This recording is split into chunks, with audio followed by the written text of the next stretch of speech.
kwenye njozi za kipofu hubaki kuwa kiza kinene, kwani mwanga wa matumaini uliendelea kudidimia kadri ya siku ilivyo karibia nyingine. Tarehe 25 mwezi wa Januari mwaka 2025 ni siku iliyokuwa shwari, utadhani kati wa alua, ila kwa kadri ya saa zilivyokwenda ndipo mambo yalianza kwenda segemnenge, kwani saa 2 za usiku vijana wawili waliokuwa kanisani wakifanya maombi kwa minajili ya ibada ya keshoe, ambapo itakuwa Jumapili kama ilivyokuwa ada na ibada na kanuni za kanisa hilo. Saa 4 baadaye ukaingia vijana wengine wawili, mmoja wao akiwa kuhani, kwa minajili ya kukaza kamba za maombi ili kufanikisha ibada ya keshoe, pasipo kujua kwamba muda wao wa kuwa huru uliendelea kuyoyoma.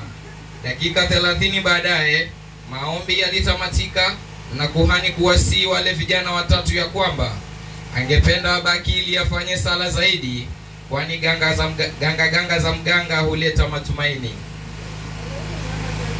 na kuwaomba vijana wale kwenda nyumbani kupumzika. Lakini kuna hali isiyokuwa ya kawaida ilishuhudiwa.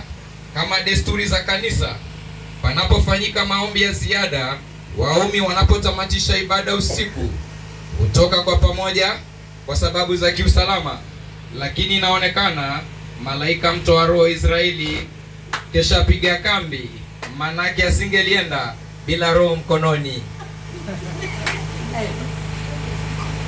Kwa wale vijana watatu, mmoja akatoka ghafla na kuacha wale wawili, lakini baada ya dakika 3 na sekunde 40 waliokuwa ndani ya hekalu waliyasikia mayowe, kwa kuwa eneo hilo limezungukwa na maeneo ya burudani. Walidhani ni kelele za wapiga mtindi almaarufu walevi, ila katika pilika hizo vijana waliobaki hekaluni waligundua mwenzao mmoja hayupo. Basi mmoja wa vijana wale aliamua kwenda kwa upesi katika eneo la tukio. Baada ya muda mchache nduru zikawa kwa wingi, ndipo kuhani kavua mavazi ya uinjilisti na kutoka mbio kama risasi ya AK-47 kuelekea ulimokuwa na nduru, na kumkuta kijana aliyetangulia akiwa chini, huku damu zikimtoka mdomoni, ishara ya kuwa kavamiwa.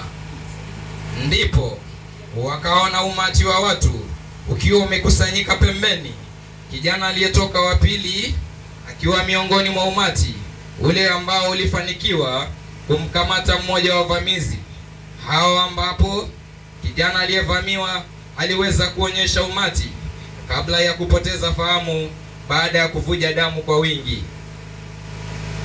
Kwa kawaida mwizi anapofumaniwa na wananchi hupewa adhabu mpaka ya kifo.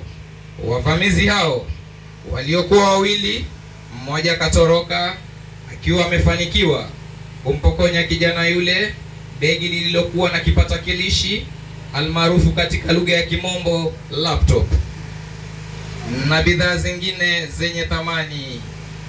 Mvamizi aliyekamatwa alipata kichapo kama cha mbwa aliyeingia msikitini. Wananchi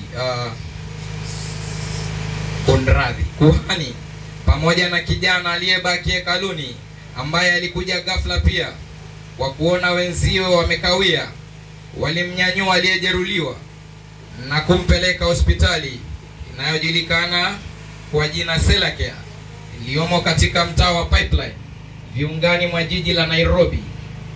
Kijana aliyesalia katika umati pia alielekea hospitalini humo, manake hapakuwa na hospitali nyingine karibu. Aliyejeruhiwa alipata huduma ya kwanza na kulazimika kurejea nyumbani, ambapo wakiwa wote kwa pamoja walielekea nyumbani mwa kuhani, huku wakiwa katika hali ya sintofahamu, kunako saa 10 za asubuhi ya tarehe 26 mwezi wa Januari mwaka 2025, ambayo wangelijua ndiyo siku yao ya mwisho ya kuwa huru, walipumzika saa 1:10 za asubuhi. Vijana wawili walielekea kanisani humo ili kuandaa hekalu kwa minajili ya ibada. Waliamua kupitia eneo la tukio ili kuhakikisha kuwa kama mwizi alipelekwa polisi kulingana na vurugu za umati waliomkamata. Ila walistaajabu ya Musa, kwa maana hawakuyaona ya Firauni, kwani walimkuta mvamizi yule kauawa na ghadhabu ya wananchi, kisha kuteketezwa kichwani hadi kupoteza utambuzi. Ndipo wakatumia rununu ili kufikisha ujumbe kwa kuhani kumtaarifu yaliyotokea. Hapo ndipo jahazi lilianza kuzama, kwani kulikuwamo na watu wengi waliozunguka mwili ule, huku sauti zikisikika zikisema kuwa ni vijana 4 wa kanisa la House of Shiloh ndio waliomsafirisha mwizi yule kuzimu. Na katika katiba ya nchi ya Kenya, kila mmoja ana haki ya kuishi, ila vijana wale walikiuka haki za kibinadamu na kuamua kujichukulia sheria mkononi. Basi ikawa ni kosa la jinai ambapo ingelishirikisha idara ya upelelezi wa jinai almaarufu katika lugha ya Kimombo DCI, yani Directorate of Criminal Investigations, ili kufanya uchunguzi na kubaini hali halisia wa tukio hilo. Saa 3 asubuhi ibada ikaanza kwa kawaida, na saa 6:17 kuliingia watu 6 waliojivaa kama raia na kumuulizia kuhani ili atoe taarifa pamoja na vijana wale 3 wawe viungo vikuu katika zoezi la upelelezi. Ila hawakufanikiwa kumkuta kuhani. Kijana ambaye ni naibu wa kuhani walimkamata wakaondoka naye, ila aliyepuliza firimbi ya kukamatwa kwa vijana hao alitambua kuwa naibu wa kuhani aliyetangulia kukamatwa kuwa hakuhusika katika zogo hilo. Wakarudi naye hadi kanisani ili awaelekeze alipo kuhani, ndipo waachiliwe. Kutokana na juhudi zetu meza ya habari iliamua ya kwamba itajipa siku kadri ya itachukua siku zaidi ya takriban wiki 2 au siku 14 kwa minajili ya kutoa taarifa kamili kuhusu ripoti itakayotoka katika ofisi ya upelelezi ya idara ya upelelezi wa jinai. Ungana nami nikiwa mtangazaji wako Leo kutoka televisheni ya Kingdom Gathering 1 TV, tunapojiandaa na meza yetu ya habari kuwaletea makala ya pili ya Jicho Pevu. Ungana nasi tena wakati mwingine. Asante sana kwa kunisikiliza.